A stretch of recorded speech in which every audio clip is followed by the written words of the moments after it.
Subject तुम्हारा जो है वो साइंस है, ठीक ना। साइंस में तुम्हारा 5वां चैप्टर स्टार्ट किए हैं, जीवन की मौलिक इकाई क्या है। हमारे जीवन का जो है मौलिक इकाई क्या है, इनके बारे में बताना है। तुम्हारा जैसे हेडिंग में दे रखा है महत्वपूर्ण प्रश्न। महत्वपूर्ण प्रश्न इसमें से जो है तुम्हारा एक दो क्वेश्चन एग्जाम में आते ही आते हैं, ठीक है। इधर ध्यान देना है, एक दो क्वेश्चन इसमें से इतना में से मिलेंगे ही मिलेंगे। पहला क्वेश्चन क्या है, कह रहा है कि कोशिका है क्या। मैंने कोशिका कहते हैं किसको, तो इधर देखना है आंसर में सभी जीवों की संरचनात्मक व क्रियात्मक इकाई को ही कोशिका कहते हैं। मैंने कोशिका कह रहा है कि सभी जो है जीवों की संरचनात्मक एवं क्रियात्मक इकाई को ही क्या कहते हैं, कोशिका कहते हैं। नहीं तो इस तरीका से बता सकते हो कि कोशिका हम उसे कहेंगे कि जो है सभी जीव को जो है संरचनात्मक एवं क्रियात्मक इकाई को ही क्या कहते हैं, कोशिका कहते हैं। अगला देखना इधर में क्वेश्चन नंबर 2। क्वेश्चन नंबर 2 में कह रहा है कि जो है क्वेश्चन नंबर 2 में देखना एक कोशी जीव क्या है, मैंने एक कोशिकीय जीव क्या है इनके बारे में बतावे। तो देखना आंसर में कह रहा है वे जीव जिनका शरीर एक ही कोशिका का बना होता है उन्हें एक कोशिका भी कहते हैं। परिभाषा इतना तक भी बता सकते हैं ना। क्या कह रहा है कि जो है एक कोशी जीव मतलब एक कोशिकीय जीव के बारे में ही पूछ रहा है। तो तुम्हें बताना है वे जीव जिनका शरीर एक कोशिका से मिलकर के बने होते हैं उन्हीं को ही क्या कहते हैं, एक कोशिका कहते हैं। जैसे मैं बता दिया है अमीबा जो है एक कोशिकीय हो गया, और कह रहा है पैरामीशियम, पैरामीशियम भी जो है वो एक कोशिकीय हो गए। जीवाणु व कैलेमाइडोमोनास है ना। फिर से सुना, एक कोशिकीय है क्या, इधर सुनो ये एक कोशिकीय, एक कोशिकीय हम उसे कहते हैं जो एक कोशिका से मिल करके जो है वे जीव जिनका शरीर एक कोशिकाओं से मिलकर के बने होते हैं उन्हीं को ही एक कोशिकीय कहते हैं। परिभाषा समझ में आ गया ना बाबू। इधर देखना जैसे में अमीबा, पैरामीशियम, जीवाणु ये सब एग्जांपल में बता देना है।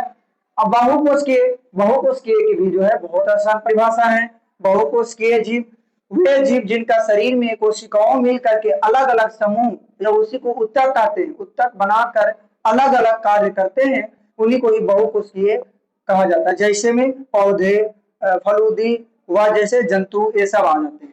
फिर से सुनना, अगर क्वेश्चन में आए कि बहुकोशिकीय जीव है क्या, तो तुम्हें बताना है कि बहुकोशिकीय जीव हम उसे कहते हैं जो है ढेर सारे कोशिकाओं के मिल करके, जो बहुत सारे कोशिकाओं को मिल करके बने होते हैं उन्हीं को ही बहुकोशिकीय जीव कहते हैं। जैसे में एग्जांपल में दो पौधा, जंतु ये सब चीज बता देना है, ठीक ना। अब आगे देखना है तुम्हारा हो गया क्वेश्चन नंबर 4। क्वेश्चन नंबर 4 में कोशिका झिल्ली है क्या। कोशिका झिल्ली किसके कहते हैं, या कोशिका की बाहरी आवरण को माने जो इसको अंतर वस्तु को चारों ओर के माध्यम से अलग करते हैं उन्हीं को ही कोशिका झिल्ली कहते हैं, है ना।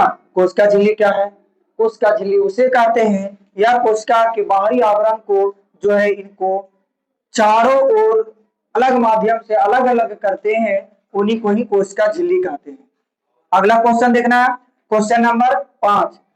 कह रहा है केंद्रक है क्या। केंद्रक किससे कहते हैं, तो तुम्हें बताना है कोशिका के केंद्र में स्थित गोलाकार या अंडाकार संरचना है जो सभी कोशिका की गतियों को नियंत्रित करते हैं उन्हीं को ही केंद्रक कहते हैं।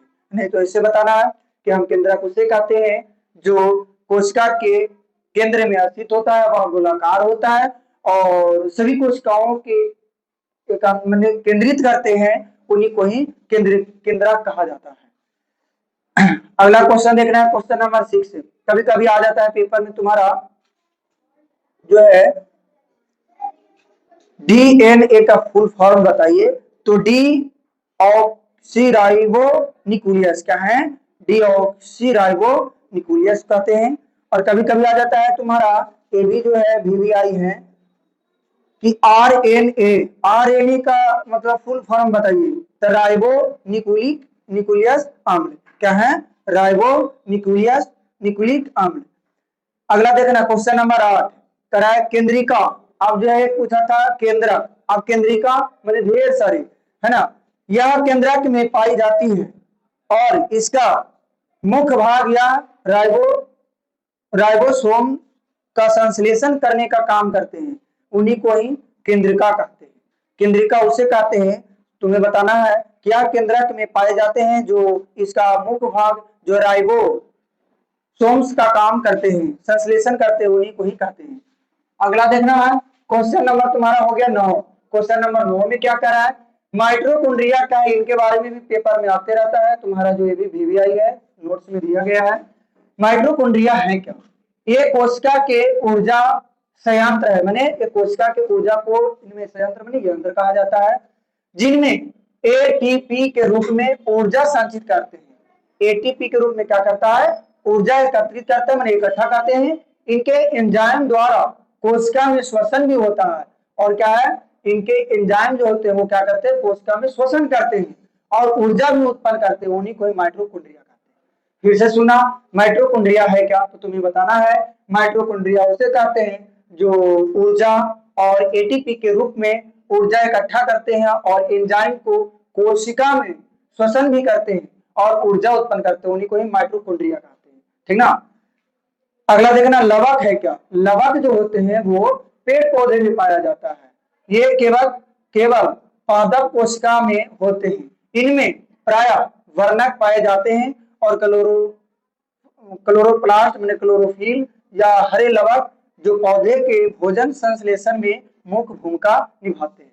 नहीं तो अपने तरीका से बताना है कि लवक है क्या, तो तुम्हें बताना है लवक जो है पेड़ पौधे होते हैं, इन्हीं को लवक कहा जाता है और इनका जो है क्लोरोफिल पाए जाते हैं और वो क्लोरोफिल के कारण ही पेड़ पौधे जो हरे भरे दिखते हैं और इनका भोजन बनाने का भी काम करता है। क्लोरोफिल के कारण ही जो भोजन बनाने का काम करते हैं, उन्हीं को ही लवक कहते हैं। समझ में आया। अब देखना, ये हमारे चैनल को लाइक करें, सब्सक्राइब करें और ज्यादा से ज्यादा अपने दोस्तों के पास शेयर करें। ठीक ना। जय हिंद, जय भारत।